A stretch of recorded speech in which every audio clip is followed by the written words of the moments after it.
Nice, quick and easy one today. We're going to change gear knob on a RS Mark II, which is the same as a XR5 LV. The gear knobs are pretty well known for basically breaking down and falling apart. So we've had a load made where instead of this being leather, this is all just carbon, so it won't wear. And videos just to show you how to do it. So real easy. This top bit unscrews and this bit unclips. So what you want to do is just put your hand in there and grab it.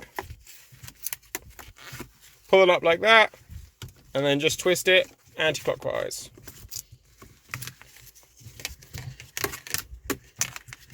If it's really, really tight, which sometimes it is, don't be scared to put a big pair of grips on it. It will crush the gear knob, but obviously if you're watching this, you're going to be changing it anyway.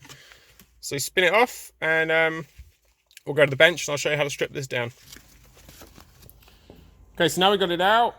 You're basically just going to flip it inside out. And that's going to give us access to this clip. Now there's tangs all the way around it. What you need to do is gently work them around. So you want to get a small flat blade up underneath it and just flick that top bit. Wedge your thumbnail underneath it just to keep some pressure on it, and then move on to the next one.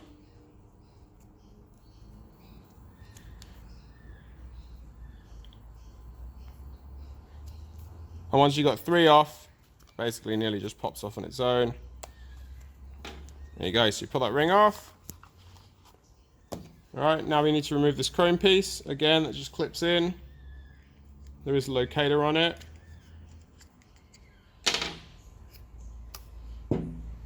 See, so this bit here sits in that groove there.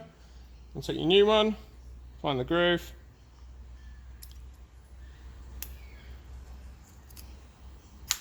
Push it down all the way.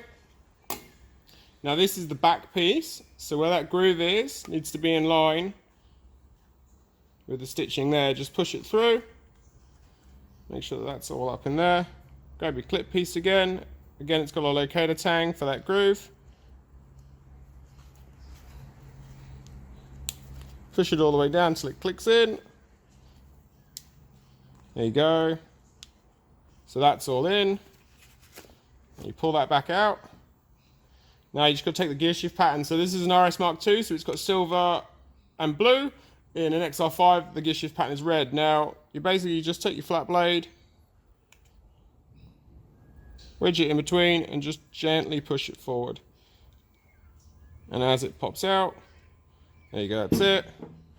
And you just do same thing but in reverse. Come back on.